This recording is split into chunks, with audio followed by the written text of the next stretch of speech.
Le miraculeux est une conséquence tacite de quelque chose qui s'est passé. Il y a un certain nombre de choses, quand tu les fais, le miraculeux est quelque chose d'automatique. Mais tant que tu n'as pas fait ce processus-là, tu peux gêner, prier, crier, rouler, le miraculeux ne viendra pas. Parce que le miraculeux suit un chemin. Le miraculeux est le résultat d'un processus.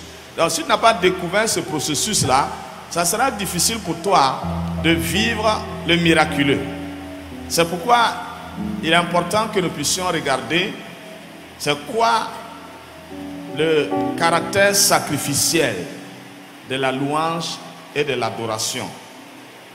Ça va être notre premier point pour nous permettre désormais, quand nous parlons de louange, quand nous parlons d'adoration, que nous puissions vérifier est-ce qu'il y a un caractère sacrificiel dans ce que nous sommes en train de faire. Parce que, pour vous dire la vérité, la plupart d'entre nous qui parlons d'une bonne louange, d'une bonne adoration, et qui disons que waouh, c'était super aujourd'hui, il fallait être là, c'était formidable. En fait, c'est parce que ça nous a intéressés, parce que ça nous a plu, parce que ça nous a touchés. Il y a des adorations qui nous touchent, alors que ça ne nous est pas destiné. Il y a des louanges qui nous touchent, alors que ça ne nous est pas destiné. La question, c'est de savoir est-ce que ça touche le destinataire. C'est comme quand tu veux faire un don, et puis bon, tu dis vraiment ça, c'est un truc que j'aime bien, ça me plaît, tu prends et puis tu donnes à la personne. Ça n'a pas de sens. Ça peut te plaire, mais lui, ça ne lui convient pas. Donc le plus important, c'est de voir, est-ce que le destinataire sera satisfait? Alors le paradoxe qui est ici, quand tu ajoutes le caractère sacrificiel, la personne qui apporte ne peut pas être dans la joie. Tout ce qui est sacrifice est coûteux et douloureux. Mais la personne qui reçoit, par contre, peut être vraiment dans une satisfaction, dans une joie totale. La question, c'est de voir, est-ce que j'arrive à satisfaire Dieu? Que ce soit louange, adoration, prière, prédication, enseignement, évangélisation. Est-ce que je satisfais Dieu? C'est ça la vraie question. Alors s'il y a quelque chose qui peut satisfaire Dieu, on va forcément trouver un caractère sacrificiel dans la chose.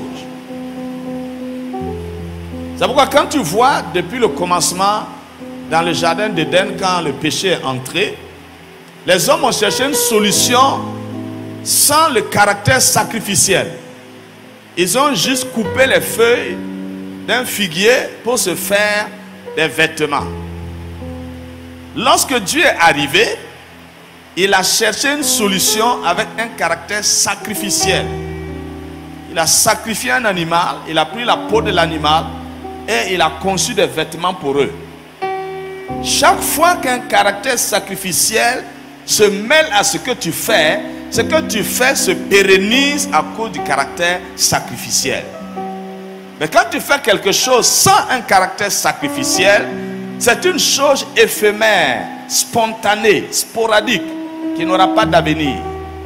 Comme les feuilles de figuier, qu'on utilise pour faire des vêtements, après quelques coups de soleil, il faut refaire encore. Ce n'est pas une solution durable. Et après ça, on voit les deux enfants d'Adam et Ève, Caïn et Abel, qui vont eux aussi faire leur adoration. Dans l'adoration de l'aîné, il n'y a pas de caractère sacrificiel. Il a pris les fruits de l'agriculture, l'a déposé sur l'autel et Dieu n'a pas agréé. Parce que ce qu'il a fait, c'est exactement ce que ses parents avaient fait. Mais son petit frère a pris un animal de son troupeau et il a sacrifié à Dieu. Lorsque Dieu a vu qu'il y a eu un sacrifice dans l'offrande, Dieu a agréé non seulement celui qui a offert le sacrifice, mais Dieu a agréé aussi le sacrifice. Parce qu'il y a deux choses. Pour que tu sois agréé, Dieu veut voir un caractère sacrificiel. Et pour que Dieu agrée ce que tu apportes, il veut encore voir un caractère sacrificiel. C'est comme ça que Abel a été agréé par Dieu. Et vous voyez ce qui s'est passé, c'est que le sacrifice suivant, ça va être celui qui fonctionne sans sacrifice, qui va sacrifier celui qui a fonctionné avec sacrifice. Ça veut dire quoi? Lorsque tu es dans l'œuvre de Dieu et tu ne mets pas le sacrificiel dans ton rendu à l'égard de Dieu, tu le mettras à l'égard des frères et sœurs, mais dans le côté négatif. Autrement dit, si tu sers Dieu sans sacrifice, tu vas porter préjudice aux autres personnes.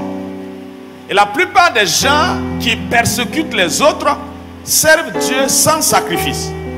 Lorsque tu entres dans le caractère sacrificiel, ton ministère devient un bénéfice ou une bénédiction pour les autres personnes. Mais si tu enlèves le caractère sacrificiel, ton ministère va poser préjudice aux autres personnes. Et c'est pourquoi Caïn, il a eu un ministère sans sacrifice et il a sacrifié son propre frère.